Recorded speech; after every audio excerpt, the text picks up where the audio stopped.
kõigepealt sai õlg haiget. Ma arvan, et elu raskem rada, aga ütleme nii, et väga kõva trenn, kui ta tugevaks saada, siis tule sõida siin. Ega sellest ei ole üldse lihtne. Ma mõtlesin, et tulen siia, vana rasva pealt panen lihtsalt täiega. Tegelikult ei pannud mitte midagi. Matsu panin ühe korra ja niisama kulgesin ellujäämise nimel. Mis ta markeri kõik? Pildi ruudutan ära. Isegi mina nägin. Vaata, need asjad näeb kohe ära. Ta teeb ikka nagu, tal on ka oma mõistust, ta vahepeal ei taha ja siis ta... No näiteks ma tean, et tuttaval oli kunagi hobune ja siis kui ta hüppas, aga ta vahel unustas jalad alla nagu tagasi panna. Et nagu hüppad ja siis oih. Meil poisid teevad krossikatega sama asja. Nad lihtsalt vahepeal unustavad, rattas peaks kinni hoidma. Või siis, fotograaf. Jaa, kas sa tegid? Kristjan läheb varsti sõitma, mis sa talle näitama vead sealt? Ta ei ole mulle veel öelnud. Mis sa tavaliselt näitad, et? Pane juurde. Mis sa passid? Mis sa passid, jah. Niimoodi poodiumile ei jõua.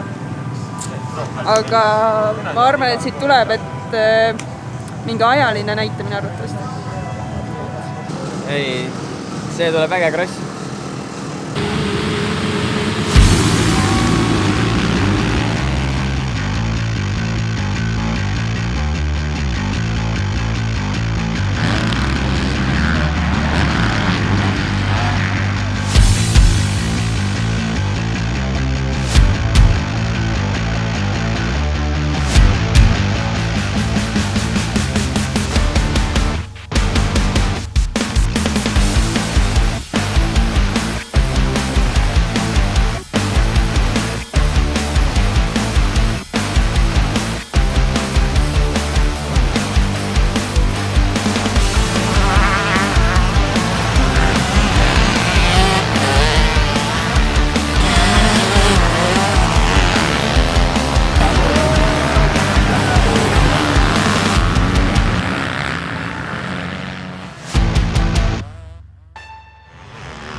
Sõit oli tegelikult päris hea. Stardivõit. Esimese ringi enamuses juutisin seal. Kõigepealt sinna tagant mäest üles minnes tegin väikse eksimuse, siis Sam Jones pääsis mööda. Ja siis natuke aega hiljem tegin nagu päris suure eksimuse või pigem oli see, et see topeltnupp nagu viskas ära sikli. Ja panin põhimõtteliselt õhus üle lenksu, et sealt otsa kõvasti aega, kuksin jälle kuskil sõitjate rivi taha otsa ja siis hakkasin nagu ettepoole pushima ennast. Leidsin päris hea nagu rütmi ja päris head nagu sooned ka, et päris palju nagu möödumisi sai tehtud, et lõppkokkuvõttes 7. Aga siit on see, et tänase võistlusega kokku oli siis Sam Jonesiga sama palju nagu punkte siis üldarvestuses. Ja kuna tal on nagu võite ka see aasta ette näidata, siis hooaja kokkuvõttes saab tema 3. koha, et sest läks nagu natuke kehvasti, et võib-olla polekski pidanud nii palju pushima kohe alguses, et oleks võinud nagu rahulikult võtta veidi ja kindla peal sõita, aga ma mõtlesin, et ma pigem nagu ikkagi proovin ikkagi nagu reaalselt ikka võidu ka sõita kellegiga, et päris nagu niisama töristada ei taha, et järgmine aasta võib-olla uuesti saatma, et kelleb paremini. Noh, järjekordne hooaeg tehtud või on sul veel mingid plaanid?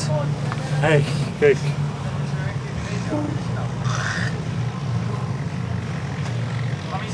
Eelviimases kurvis sai veel ühe võtta.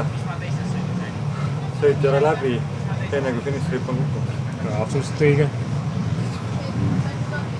Start oli jälle nii kehv, et ja pool meeskonda läks eest ära.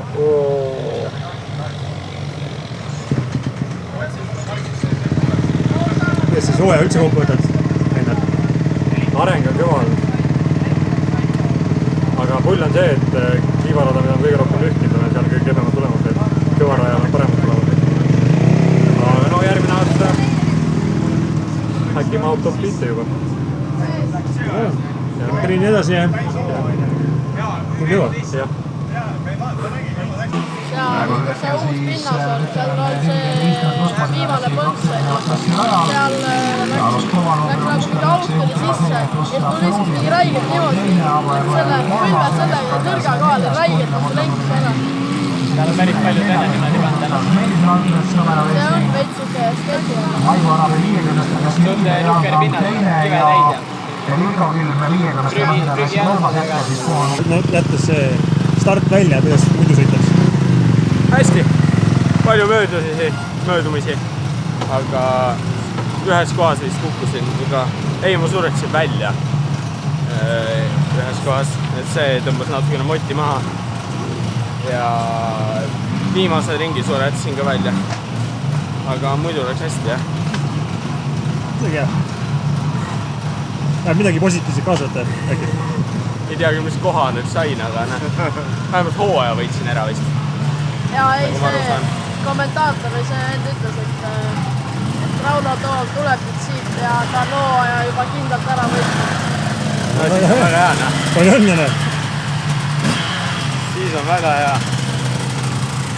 Miks 15 ei saanud see aasta, aga noh, järgmine aasta.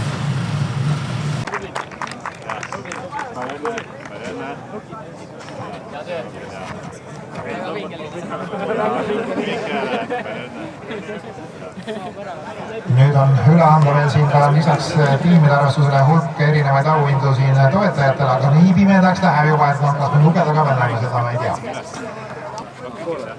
Motorpüksitiim võitja, teine koht MPR Kun MX Service Racing ja kolmas koht Kassi auto, aplaus neile!